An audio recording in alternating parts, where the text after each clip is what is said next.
Assalamualaikum warahmatullahi wabarakatuh. Perkenalkan, nama saya Amanda Afisa Nadifatul Laili dengan NIM 211-202486. Pada kesempatan kali ini, saya akan menjawab pertanyaan untuk ulangan akhir semester mata kuliah Akuntansi Keuangan Lanjutan 1 yang diampu oleh Bu Siti Alia, SEMSI. Langsung saja untuk pertanyaan yang pertama, yaitu ilustrasi induk perusahaan yang memiliki lebih dari satu jenis saham anak perusahaan, serta pengaruhnya jika induk memiliki lebih dari satu jenis saham anak perusahaan. Jawabannya, pemilikan lebih dari satu jenis saham anak perusahaan oleh induk perusahaan adalah memiliki sebagian besar saham anak perusahaan dengan cara membeli saham yang beredar milik anak perusahaan. Apabila anak perusahaan memiliki saham lebih dari satu jenis, induk perusahaan dapat membeli kedua jenis saham anak perusahaan tersebut. Pemilikan kedua jenis saham perusahaan akan mempengaruhi perhitungan dalam hak pemilikan masing-masing jenis saham dalam neraca konsolidasi. Menurut standar akuntansi, menurut PSAK nomor 21, paragraf 36, informasi tiap jenis saham yang harus diungkapkan dalam catatan atas laporan keuangan konsolidasi meliputi beberapa hal.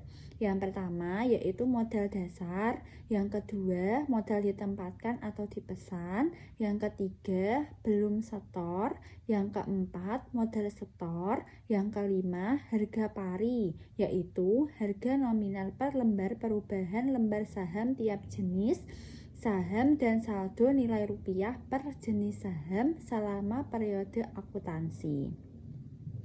Kedua jenis saham anak perusahaan biasanya terdiri dari saham utama atau preferred stock atau disebut juga saham preferen atau saham biasa dan saham prioritas atau common stock. Maaf, maksud saya untuk saham utama disebut dengan saham preferen atau saham prioritas atau preferred stock, sedangkan yang kedua yaitu saham biasa atau common stock. Saham utama memiliki hak prioritas dalam pembayaran dividen atau kekayaan perusahaan yang mengeluarkan, dan hak prioritas itu harus diperhitungkan terlebih dahulu sebelum memperhitungkan hak pemegang saham biasa. Untuk saham ini ada beberapa jenis. Yang pertama yaitu saham utama kumulasi dan berpartisipasi. Untuk saham jenis ini mempunyai hak terhadap laba atau dividen yang kumulatif dari tahun ke tahun. Di samping itu, saham utama kumulasi dan berpartisipasi juga mempunyai hak terhadap sisa laba jika ada. Yang kedua, ada saham utama kumulasi tidak berpartisipasi. Untuk saham jenis ini mempunyai hak dalam pembayaran dividen secara kumulatif, sehingga setiap tahunnya tetap akan mendapatkan dividen walaupun perusahaan dalam keadaan rugi. Yang ketiga, ada saham utama tidak kumulasi, tidak berpartisipasi, dan yang keempat, ada saham tidak berpartisipasi dan juga tidak berkumulasi. Baik, untuk selanjutnya yaitu pertanyaan yang kedua, bagaimana perlakuan akuntansinya jika ada penjualan barang dagangan antara induk perusahaan dengan anak perusahaannya? Penjelasannya yaitu jika terjadi hubungan afiliasi antara induk perusahaan dengan anaknya dapat saling mengadakan transaksi jual beli, yang salah satunya yaitu dalam bentuk jual beli dagangan atau inventory.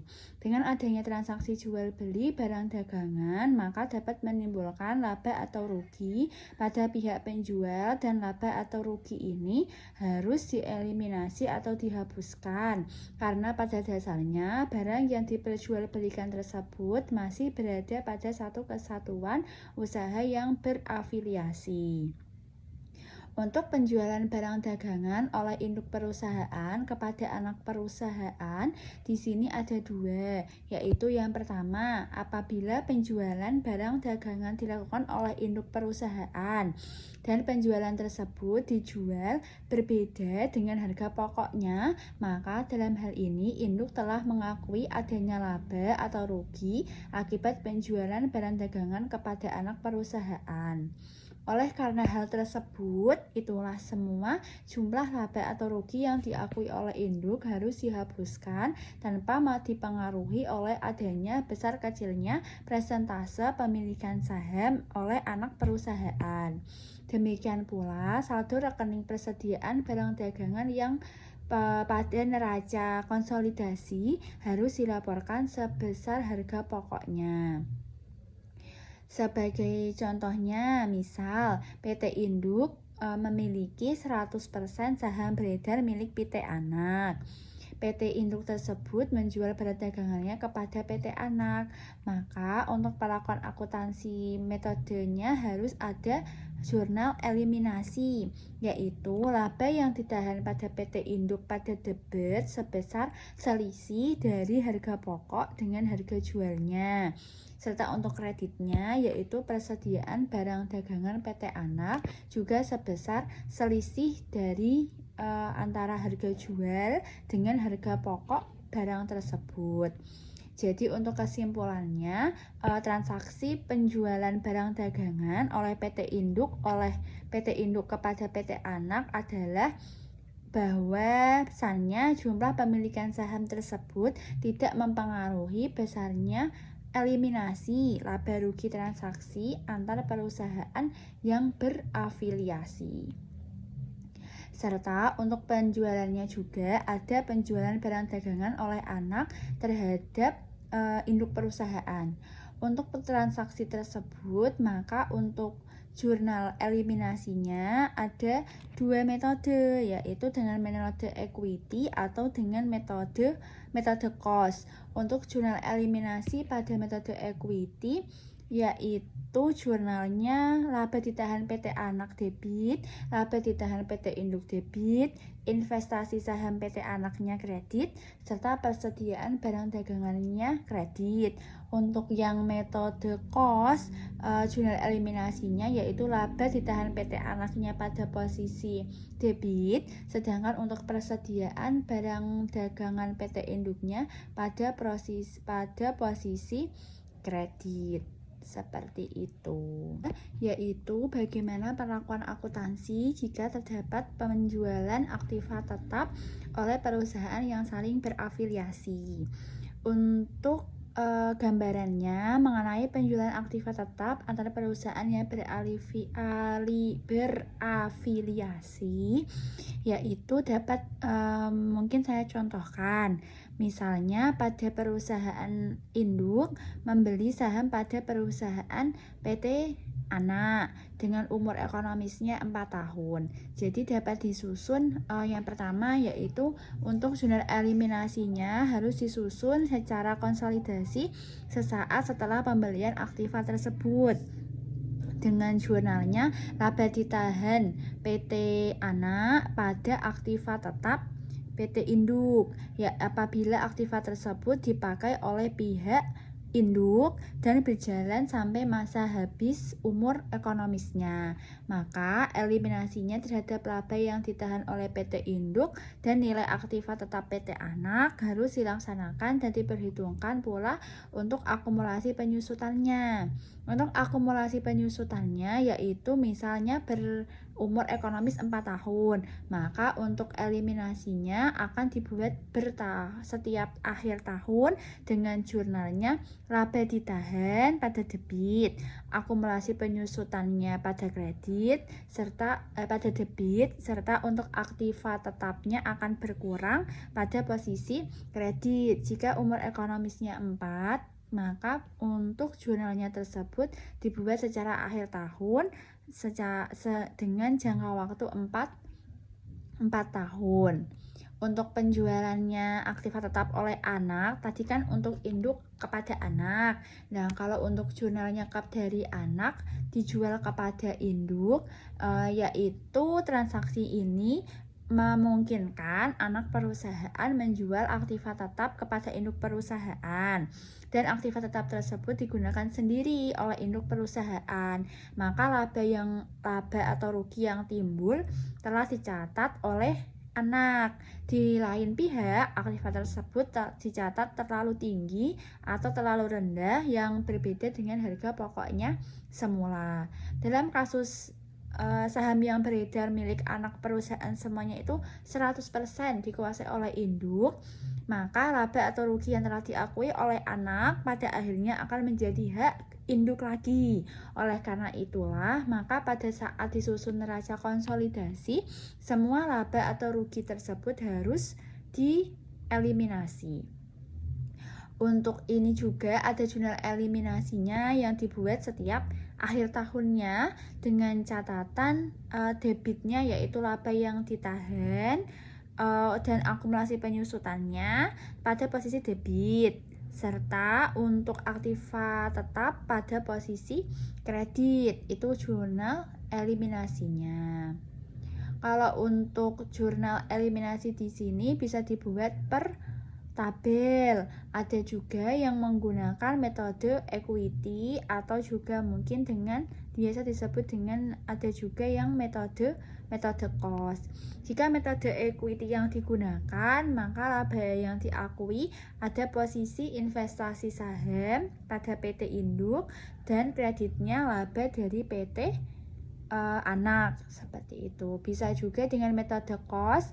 Jika menggunakan metode cost di sini harus dihitung juga untuk penyusutannya per tahun.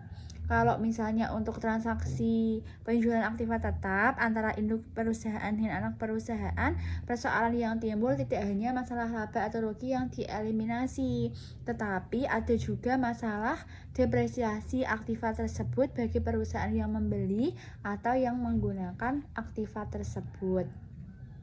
Yang perlu diperhatikan dalam masalah penjualan aktiva tetap antara perusahaan yang berafiliasi. Yang pertama yaitu laba rugi yang telah diakui oleh perusahaan penjual harus dieliminasi. Aktiva tetap dalam perusahaan pembeli dicatat selalu besar.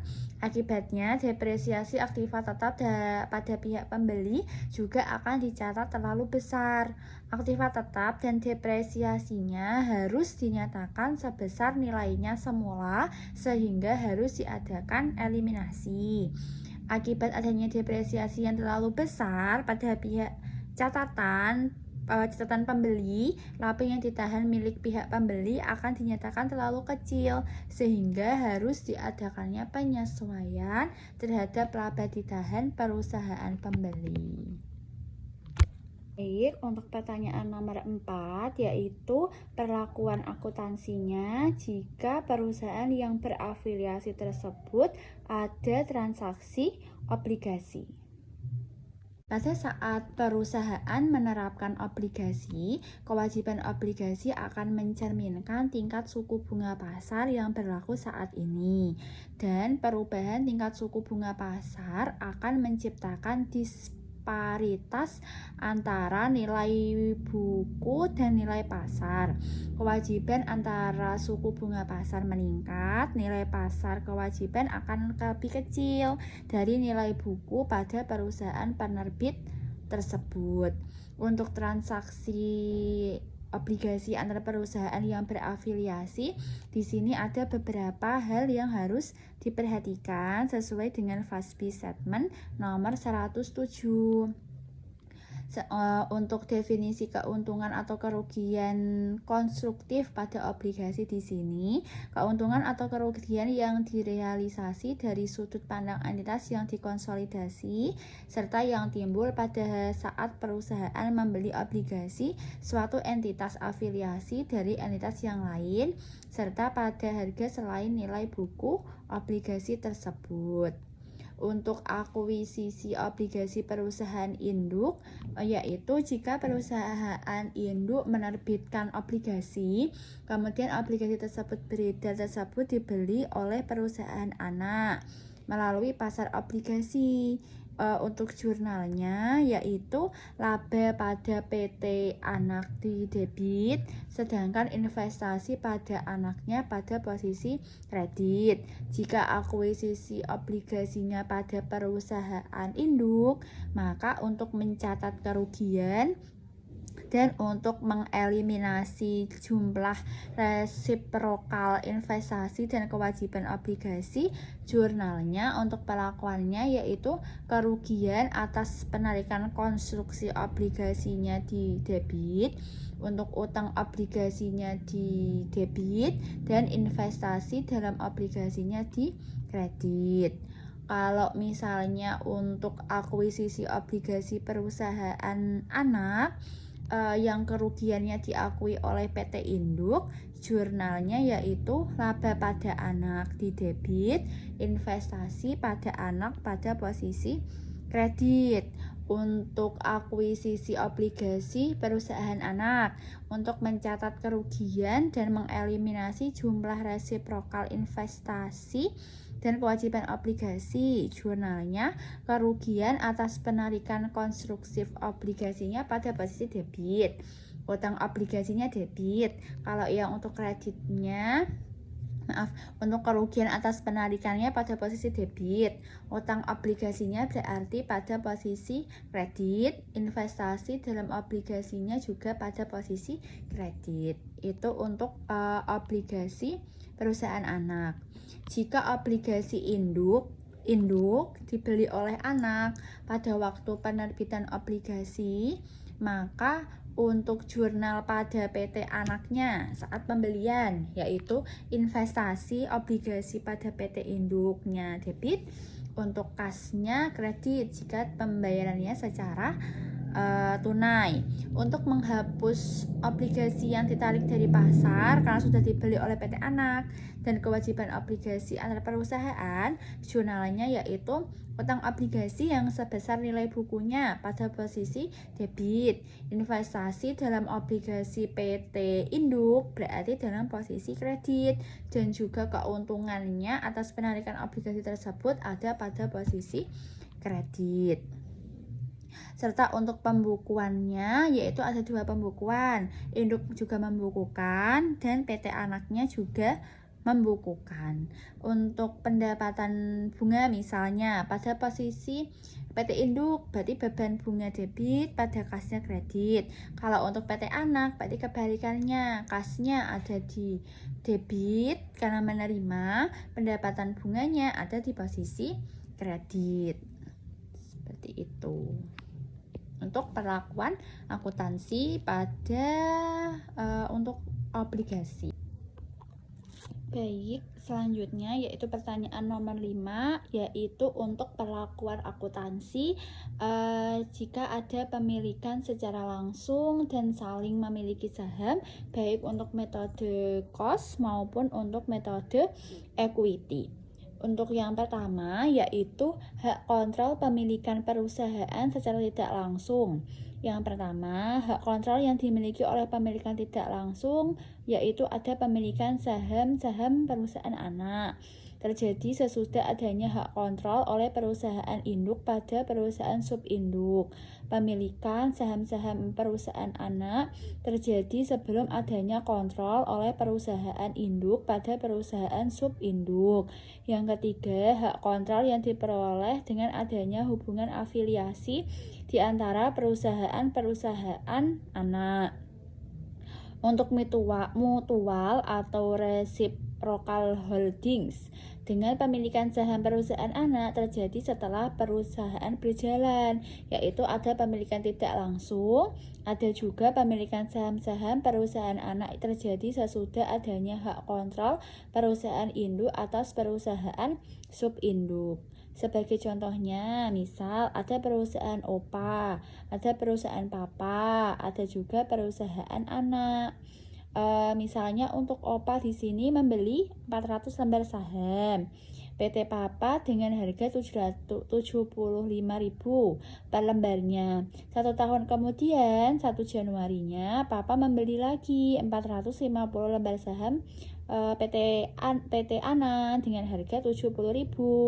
Baik Papa, Ana masing-masing mempunyai modal saham yang beredar 500 lembar dengan nominal per lembarnya 50.000 per lembarnya. Maka untuk keterangannya tersebut jadi laba yang ditahan PT Opa, ada PT Papa, ada juga pada PT Anak. Laba ruginya juga ada pada PT Opa, PT Papa, PT Anak. Pembagian dividennya juga dan juga ada laba atau rugi oleh usaha tersebut. Untuk metode harga perolehan. Pada metode harga perolehan, pengaruh perubahan hak para pemegang saham pada perusahaan anak dan subinduk terhadap hak pemilikan perusahaan induk sama sekali tidak ada. Ini pada metode perolehan. Untuk metode ini, segala sesuatu yang sehubungan dengan pemilikan saham oleh perusahaan induk terhadap saham perusahaan subinduk dan pemilikan saham oleh perusahaan subinduk terhadap saham-saham perusahaan anak dibukukannya sama halnya seperti hubungan antara perusahaan induk dengan perusahaan anak yang telah dikemukakan tadi. Untuk tadi pada PT Opa, PT Papa, dan juga pada PT Anak. Untuk pembukuan pada metode harga perolehan, yang pertama untuk tanggal 31 Desember ya, berarti untuk eliminasinya terhadap investasi saham PT Anak dan para pemegang saham PT Anak jurnalnya. Jadi modal saham PT Anak itu berada pada posisi debit, laba ditahannya juga debit, selisih harga perolehan nilai bukunya juga debit, dan yang kreditnya ada pada investasi saham pada PT Anak. Sedangkan untuk eliminasi investasi saham PT Papa dan hak pemegang saham PT Papa, yaitu modal sahamnya debit, laba ditahannya PT Papanya debit, investasi saham pada PT Papanya itu ada pada posisi kredit investasinya, sedangkan selisih nilai bukunya ada pada posisi kredit.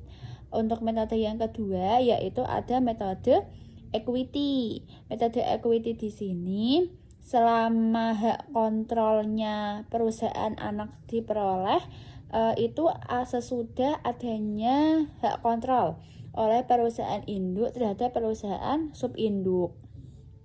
Oleh karena itu, maka tadi hak kontrol oleh PT Opa terhadap PT Anak diperoleh tidak langsung.